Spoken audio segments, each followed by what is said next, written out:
Hello grade 12s, welcome to my channel. And it's been a while since I last posted something, so let us share this little piece of cake and hopefully it's going to be palatable and very enjoyable. This was a question by one of you guys who needed an approach, a clear approach into answering the so-called higher grade questions. So this is one such a question which was requested by the learner. Now we're going to use these two questions that the learner asked to try and understand this segment. You know, these freelancing type of questions, or some people call these ones the freestyle type of questions, but I call them higher grade questions because these are questions that were typical of higher grade mathematics back in the days. All right, so we're going to look at these in a systematic way, in a methodical way, to find some solid approaches that can help us to work through these problems nicely. Now, I want us to apply what I call the doctor's approach. Obviously, some of you don't understand what the doctor's approach is, but obviously those of you who will do medicine, it uses what we call the SOAP system. Now again, I will explain what this means. Okay, so just bear in mind, obviously you guys are going to move on and become doctors at some point, so this will become even better. Unfortunately, to a common matriculant, this is like a foreign language, but I will try to break this down as we solve the problem, and hopefully you will understand. And in fact, I want to apologize to my guys that I was supposed to meet in the afternoon yesterday for our class. I forgot my phone, guys, in my car, and I kind of fell asleep on the couch trying to just take a little nap, and I hardly woke up. So apologies for that, and I hope this video will actually become a better lesson than we would have had together if we met. We will meet again next time. All right, so first of all, guys, we need to understand the problem. So we are asked here to determine the sum. Now remember, sum means plus of the whole numbers. Now whole numbers is basically 0 and positive integers. Maybe let's put it better. It's 0 and, how do I write and, Ganen? 0 and positive integers. Okay, so that is basically whole numbers. It's 0, 1, 2, 3, 4 through infinity, meaning basically what this means is that we must not have any decimals, so there must be no decimals or commas here. Now between 100 and 1000, so this becomes the domain, meaning this is where we find these numbers, and the domain is such that if we say this whole number, whatever whole number we're talking about, is x, it must be less than 8000 but greater than 100. So this means it cannot be 100, it definitely cannot be 1000 if it is to be between these two numbers. So it excludes those numbers. So again, understanding mathematical language is key, folks. So now this particular number x must also be divisible by 11, and this means these numbers must be multiples of 11. Okay, because for that to divide 11 into a whole number, it must be a multiple of 11, essentially. So can you see, we were just sitting on this part, which is the S part. This is the subjective. Now subjective means a patient goes to their doctor and then they relate their problem for the day. This is the question, essentially. So this is essentially trying to understand the question according to the question itself, the construct of the question, so that we can solve this question efficiently once we have understood it.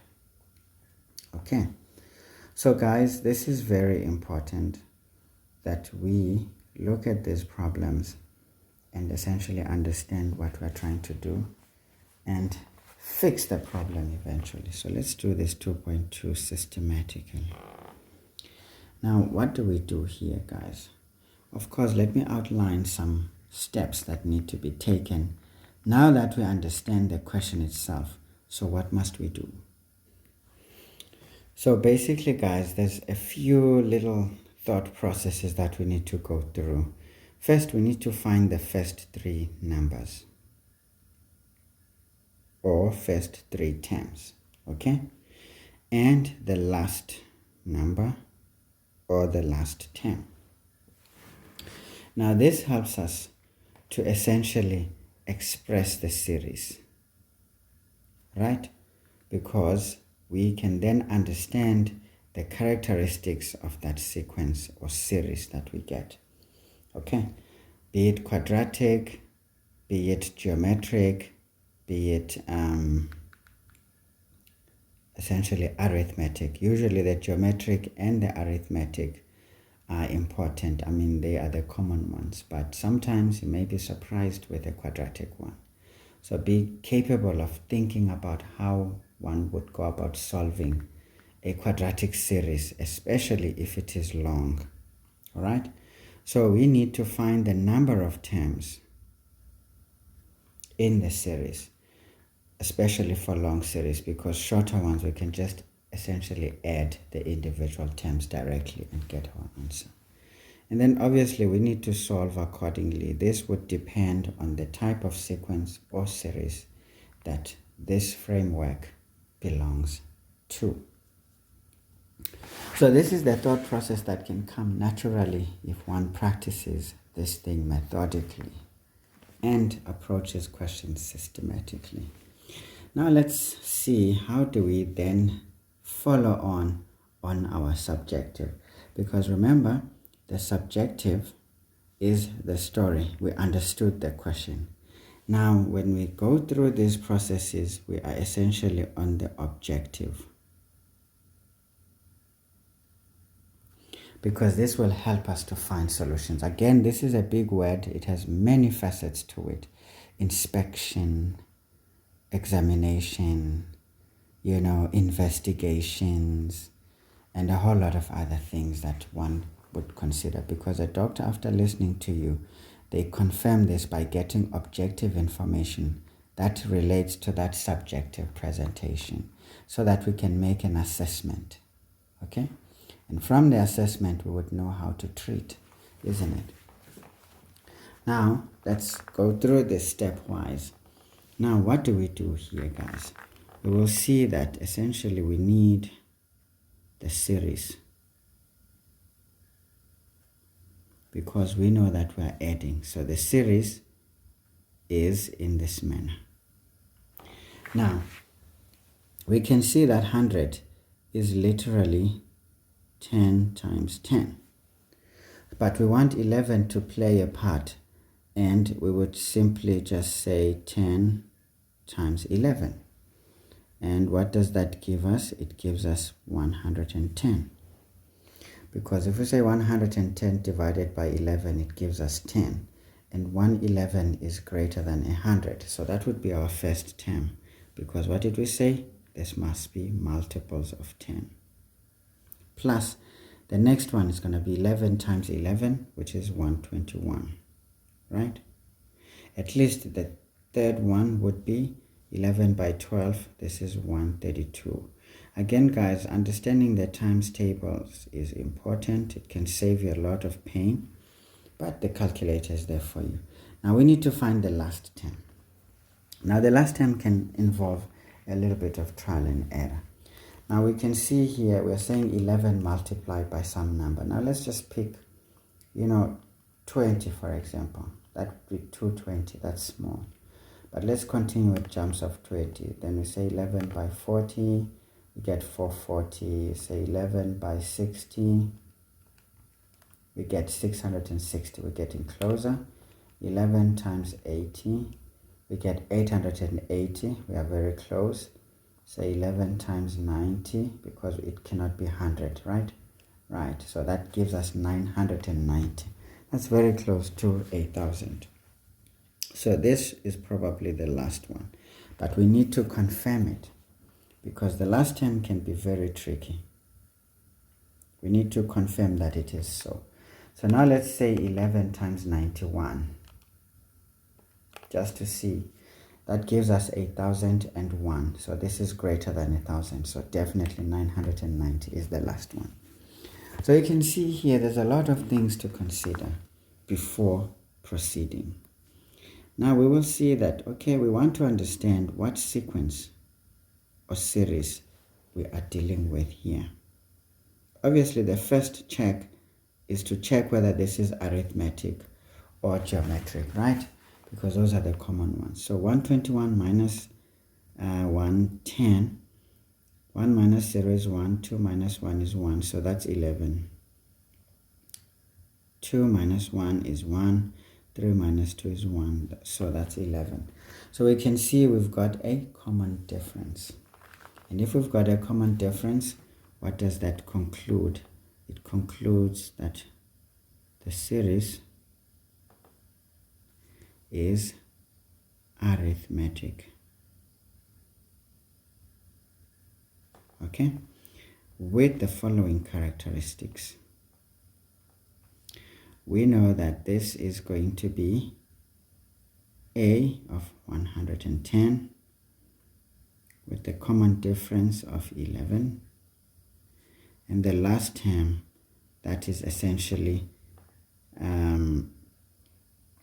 990. Okay, and maybe let's just leave that and say here and n.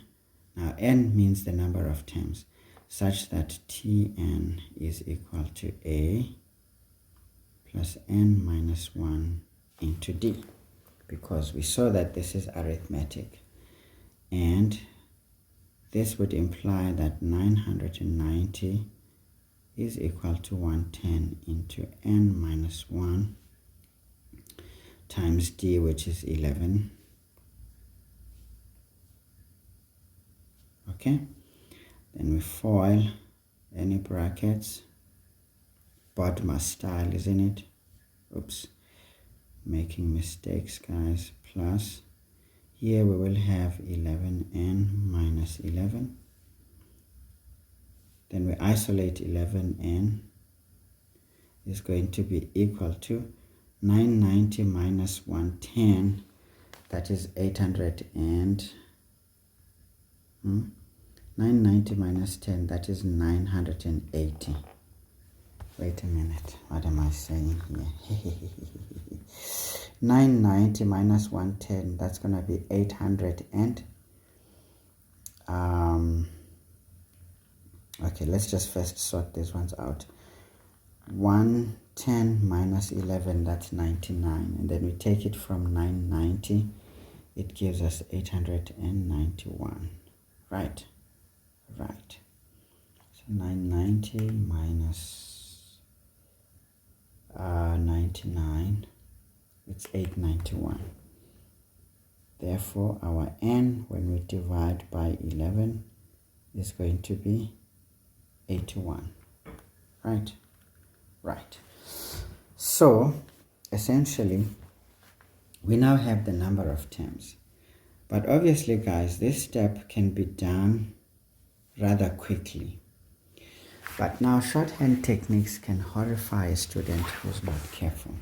But this is how I do it quickly. I know that n is going to be basically the last term in an arithmetic sequence, of course, minus the first term. Then I can say plus or minus d, because it depends on the sign of d. Right? Because d could be negative or positive, so that would depend on the sign, but that is divided by d also. Okay, so this is the quickest way one could actually find the number of terms. And if one pays attention to the sign of the common difference, obviously, then this is the quickest way of actually performing this, by avoiding this long lengthy thing if one sees that time is of importance. So there's many ways, guys, of killing a cat, and you just kill it whenever you can. So this is essentially how to go about this problem in a nice way, of course being cognizant of time. Now, guys, once we've done our type, we've understood it's arithmetic, and then we did the number of terms. However we do it, the long method or the shorthand method, doesn't really matter as long as we understand each perfectly. Now all we have to do is to then solve accordingly. So what is the next solution? What is the next step? We go to saying, then we understand that Sn is equal to n over 2 into a plus l. This is the simplest, but the other formula can also be used. This implies that S81 is going to be equal to 81 over 2 into 110 plus 990. Therefore, S81 is going to be equal to, now we just do this on the calculator quickly, 81 over 2 into 110 plus 990, we get 44,550, and that's it. Okay, so we are happy with that question. So we've sorted it much nicely and quickly. Now let me tell you, what is this whole situation that we were doing here? If we're following with our SOAP system, we went to the assessment part after all the objective information. This is when we're making a diagnosis, basically. Okay? Now the assessment is the part when we decided this is arithmetic, because without diagnosing what this is, we cannot really solve further. And then the plan is basically the treatment, if you want. But treatment could also include tests as well, because there are some tests to confirm the diagnosis made, because sometimes you can make a diagnosis but it's not true. So some more tests or additional tests can confirm that. All right. As we could see that, look, we have had our diagnosis, but we needed to perform yet another test to find the number of terms, however we did it. And then eventually we started with our treatment plan, right? And the treatment led to a cure, which is the answer. So this is the doctor's approach in a nutshell, guys. Now let's mark this thing. How do we score marks in here? Obviously, getting the series is a mark. And then this substitution and the number of terms is key. And then the substitution in the other formula. Remember, if these two formulas are not the same, we can mark the substitution twice. And then the final answer. So we have those 5 marks on offer there. Nice and easy. Obviously, it depends on the approach here. The 2 marks could be the substitution here and the answer. Either way, we get our marks. So guys, the doctor's approach works. And I hope now you understand a bit of what I am talking about when I talk about these things. Now let's answer the next question quickly. So guys, this was the question by the student, which is also a higher grade question. So how does one approach questions of that nature and make sure there is a solid approach? And obviously we would still be using our doctor's approach, but I'm not going to go through it now since I have explained what exactly is going down here. So let's understand the question according to the subjectivity of this question. It says, given k of x is equal to g of x minus n. So already this is saying this is a transformed equation of g. So g is basically transformed transformed, meaning we need to understand what transformation this is. And we are to determine the values of n, that is the main question, if this line k is a tangent. See, lots of understanding the question. So from understanding the question, we can then map out a particular way in which we can solve this problem. All right, great. So now we can see that G is essentially the straight line graph, right? That is G. But now we need to translate G, or at least transform G in some way. But we understand that the n here is a constant. So if we're adding or subtracting n to any function, we are doing a translation,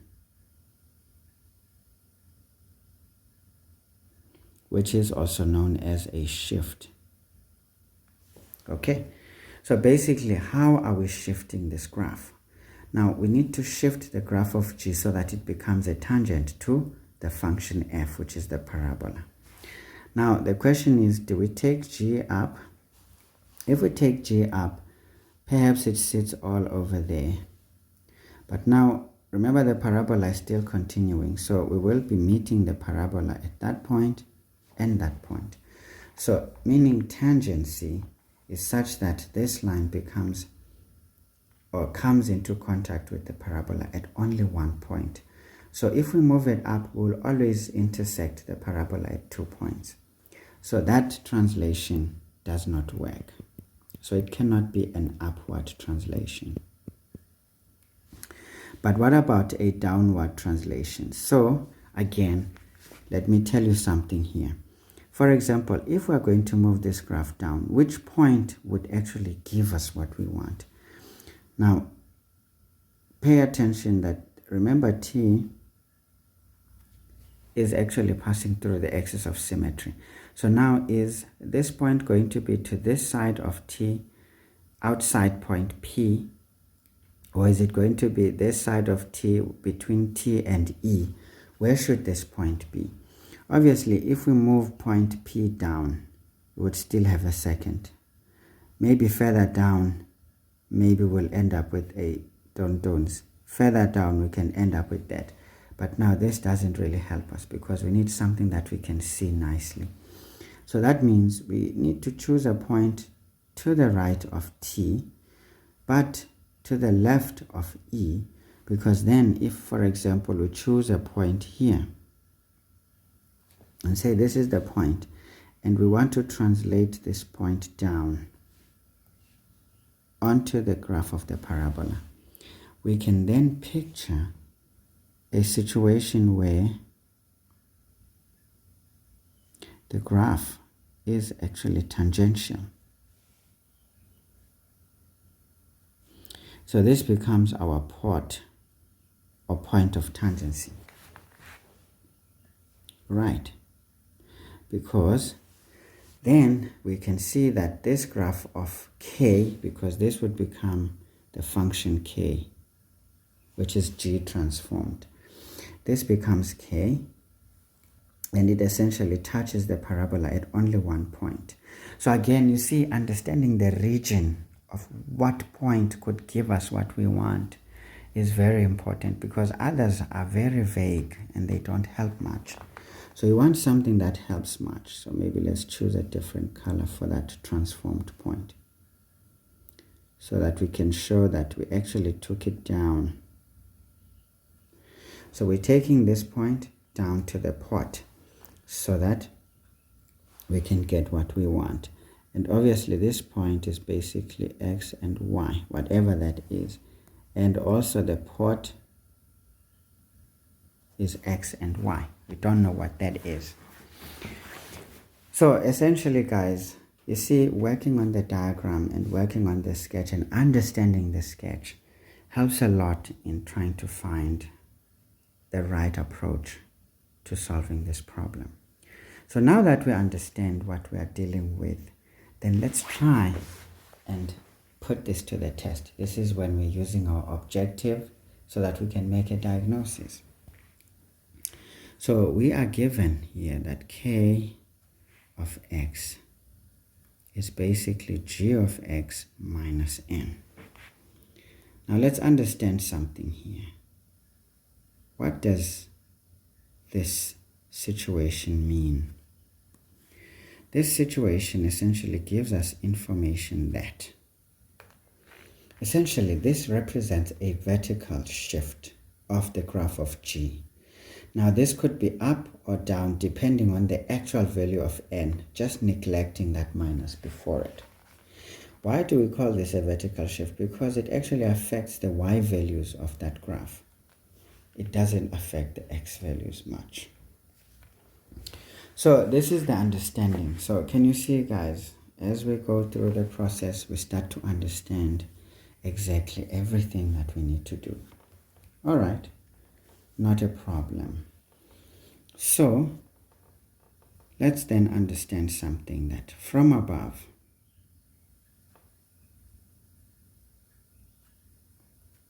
it is such that, now what is this above? Obviously, these are the questions above. We understand that f of x is x squared minus 2x minus 3. G of x is, obviously one would have answered G there, but let's just work out G nicely. Now, to work out G, we know that point P is basically 0 and minus 3, because that would be the y-intercept of the parabola. It's a common y-intercept. But now we need the coordinates of E to solve this problem. So now we need to use the parabola x squared minus 2x minus 3 is equal to 0. If we factorize this thing, we get x minus 3, x plus 1. Therefore, we want x at E is going to be the positive 3. Okay? So that E is basically 3 and 0. And obviously the other one, point D, would be minus 1 and 0 as we solve further there. But now we can see if we've got 3 and 0 and then we've got 0 and minus 3, that's a gradient of 1. So we could easily appreciate that G of x would have been x minus 3 because it cuts the y-intercept, the y-axis at minus 3. So this is the equation of G basically. So one would have solved this above, but now we just take it from above and plug it right there. All right, so what conclusion can we make? We can make a conclusion that k of x is basically x minus 3 minus n. This is what we're trying to get to. Okay, so this is perhaps a partial diagnosis because some conditions are complicated. One doesn't get to the final diagnosis at first, but gets an idea in the right direction until everything else is understood well enough to make a final diagnosis. Sometimes we call certain things a working diagnosis because this is what helps us to work further towards the actual diagnosis. Isn't it? Great.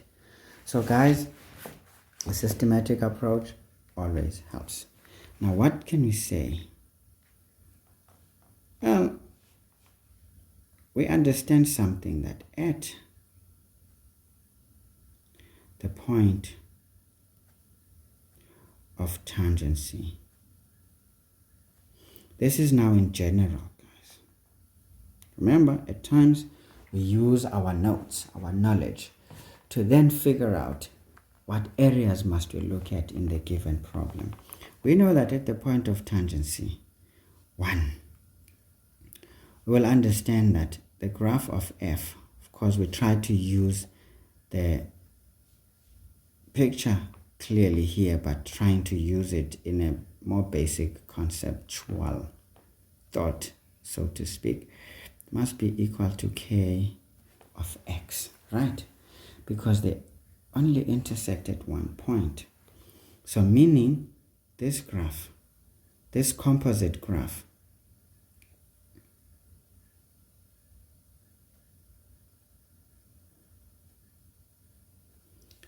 will have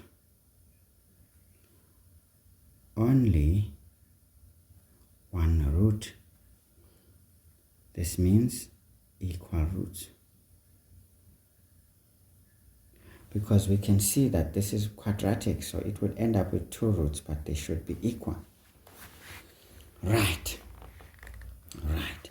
And what is this root we're talking about? This is basically the x coordinate at the point. Okay.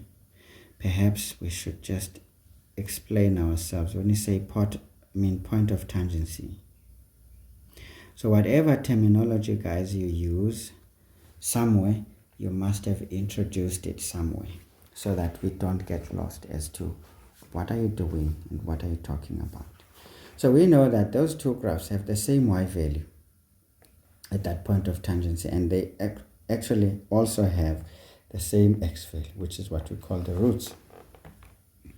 Now the second condition that is part and parcel of the point of tangency in general, we understand that the gradients of f are equal to the gradients, or let's just say the gradient of f is equal to the gradient of k. So in actual fact, we're saying f is a parabola, so we take the first derivative will equal the small letter m of k, which is mk. So in essence, this is what we mean. Okay? Because they share a point. At that particular point, they have the same gradient. So these are the two properties of any two graphs at the point of tangency. Okay? Because it is also a point of intersection, but technically and specifically, it's that point of tangency. So this is important. So these are the notes in the back of our mind that, okay, given all of this, what do we know? This is what we know and understand. So now let's get to the question. We will say if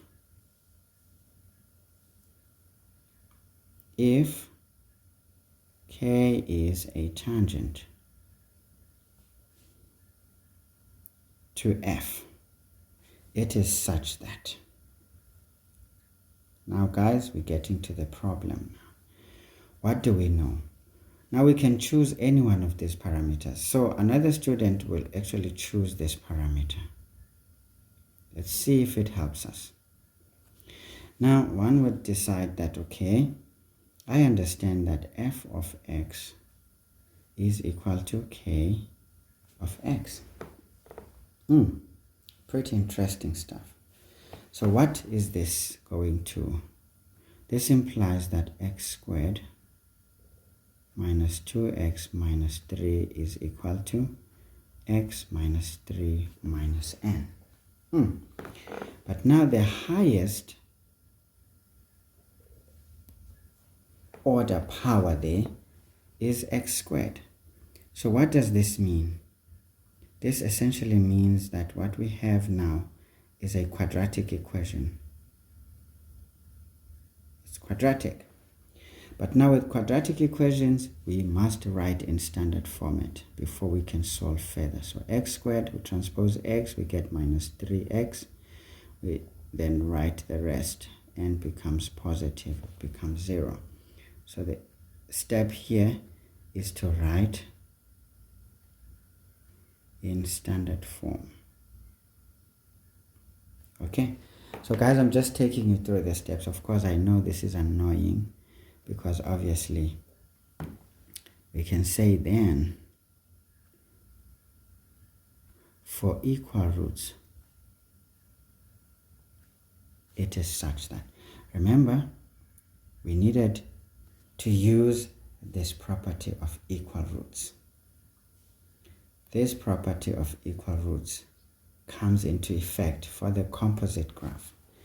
It is such that the discriminant b squared minus 4ac is itself equal to 0. Now, how do we work through this problem? We know that, well, the coefficient of x squared which is the highest power there, is 1. That gives us the A value. And the coefficient of x, which is the second high degree power there, is -3. That gives us the B value. And essentially, the constant, as complex as it looks, it gives us the C value. So we can then substitute nicely there. So we've got -3 squared minus 4 into 1 minus 3 plus n. This is equal to essentially 0. Okay, great. So we just FOIL things out. So this is 9 plus 12 minus 4n is equal to 0. Then we transpose the 4n and then rearrange. 4n is going to be the sum there. This is 21. We can say therefore our n, when we divide by 4, becomes 21 over 4. And that's the answer. Now, does this make sense? Obviously, if n is positive, then with that negative sign, it would be a true translation downward of g, so that it gets there. So this answer makes sense in the context of the question, and of course, having analyzed everything properly. So where do we get these marks, guys? Well, first of all, we get marks for getting that k of x, okay? And then using this relationship and essentially substituting and writing this in standard form was key. And then substituting into the discriminant and getting the answer. This is how these 5 marks could be scored. Okay, so this is one way of solving this problem. But what about the fact that another student decides to use the second property? How then does that student proceed? Let's say now the student chose the relationship of the gradients. Now with gradients, what can we do? Well, we will understand that technically f prime of x is equal to the gradient of k. This is the property that is right there. So now let's say this implies, now we use the first derivative. So when we take the first derivative of f, now we're going to have 2x minus 2. The constant falls away.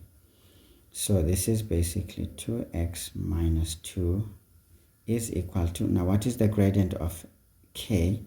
From the equation, it's the coefficient of x. So it's some invisible 1 over there. So that would be the gradient of k. So this is equal to 1. This implies, or in fact, let's start this better. Let's start this better. Because, you know, I'm not a hooligan, guys. I like to say things systematically. We can say at the port, which is now our point of tangency. Where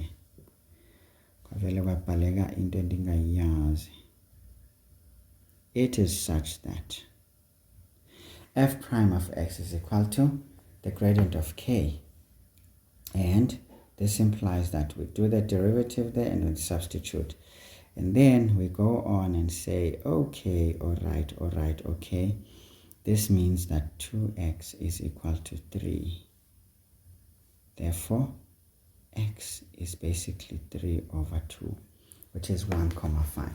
So this gives us the x coordinate at our point of tangency. Now we need the corresponding y value.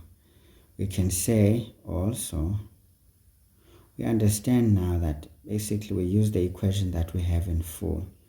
So it's going to be f of 3 over 2 would give us, where we see x, we put 3 over 2 squared minus 2 into 3 over 2 minus 3. What does that give us?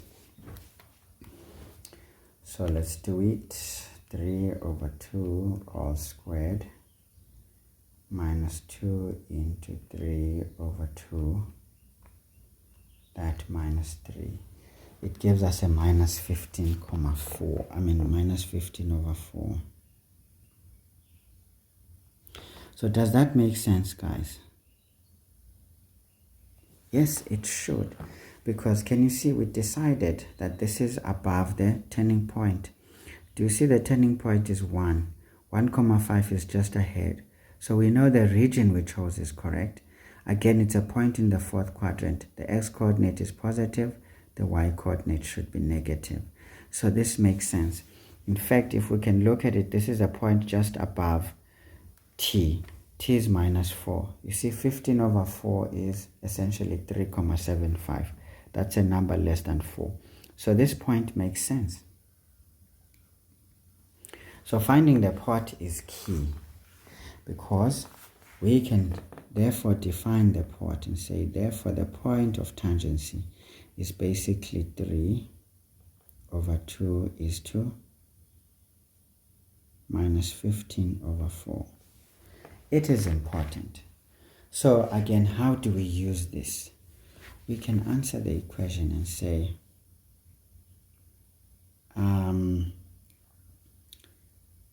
now we can just simply say we understand that k of x, because this is on k, is equal to x minus 3 minus n. Maybe let's do this. Let's be systematic, because we're answering the problem now. We can say then, with k of x equaling x minus 3 minus n. Now with our port, because this is the point on which this graph lies, which is 3 over 2 is to minus 15 over 4, it is such that minus 15 over 4 is equal to 3 over 2 minus 3 minus n.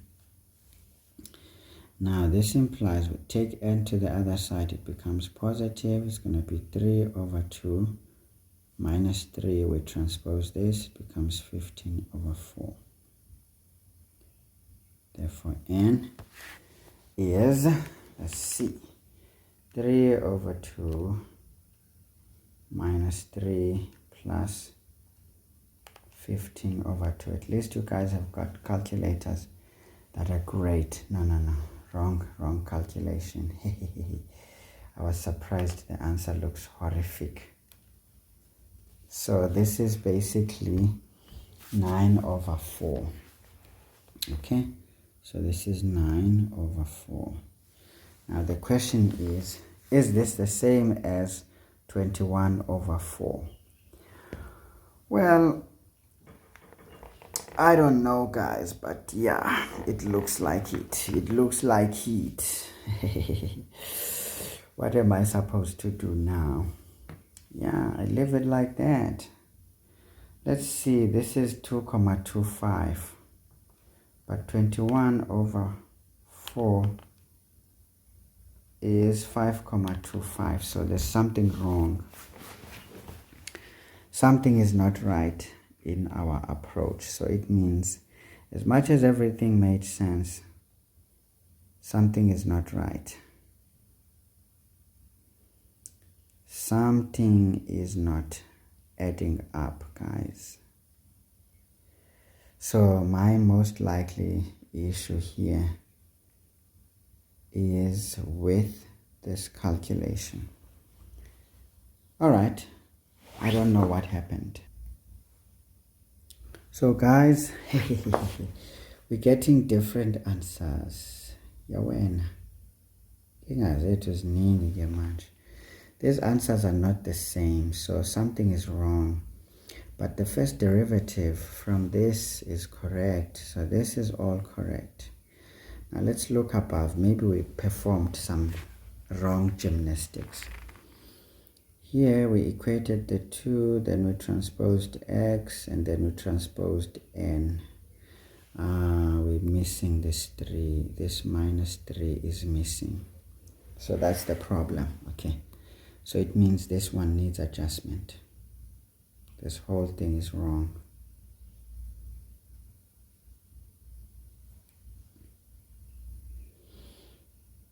Actually, let's leave the other steps before we waste too much time.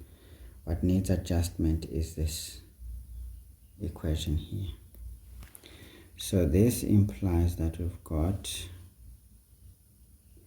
x squared minus 3x, right?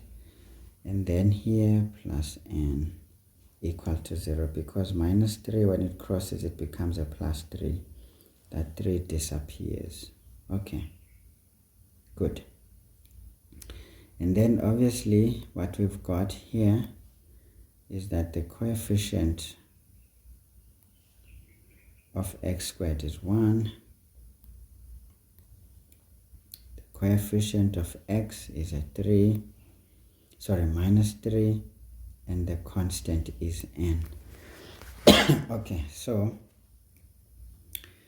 yeah, mistakes, guys. You see, sometimes a different approach exposes the mistake, because when things don't tie together, it means something is amiss.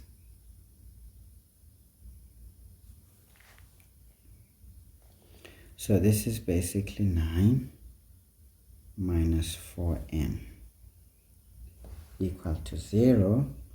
We transpose the 4, we get 4n is equal to 9. Therefore, n is 9 over 4. Now we get the same answer. Okay, so a bit of a mistake there, kind of wanted to kill us. Okay, so we still get our marks, guys. So still have our 5 marks there. So if somebody chose this technique, so this whole step becomes a mark, and that is a mark, and the y value is a mark, and the substitution into the formula, and the answer. So this is how we score marks in this situation. So guys, I hope you have enjoyed and loved the lesson, and hopefully you're going to give it a thumbs up and share it with your friends who are still going to write their paper 1. And hopefully, to the student who requested this, I have tried my best to give you a standard, or rather a systematic approach into this thing using the doctor's approach. Okay, so essentially this is how maths could be looked at. Whether my approach complicates things or simplifies things, or maybe confuses people, I don't know. But I always felt that these ways of looking at things are not necessarily taught in class, or even in textbooks for that matter. So this is why I felt this platform actually made life so easy, because one can stretch the student's imagination and in essence improve their thinking ability and their sharpness, which is what in the final exams you will need, because there you need to save time. At the same time, you need to win, and win big, because if you win small and you're not getting your desired goals, but if you win big, you even surpass those goals. Anyway, guys, 15 minutes, my 15 minutes. In fact, I thought I was going to take an hour here, but it looks like we're going to just spend 50 minutes here. So I hope you guys have loved the lesson, and apologies to you guys for not coming through in the afternoon lesson. I'll do better next time. Otherwise, enjoy this video and learn as much as you can, and please try to reproduce this by attempting these questions yet again, so that you can appreciate the steps necessary to take, and essentially the quality of answers that one gets. And again, having more than one approach can help to alleviate a mistake that was committed. so that you don't lose marks unnecessarily. Anyway, guys, at this point, let me love and leave you in peace. But don't rest in peace, okay? Rest in power. Goodbye.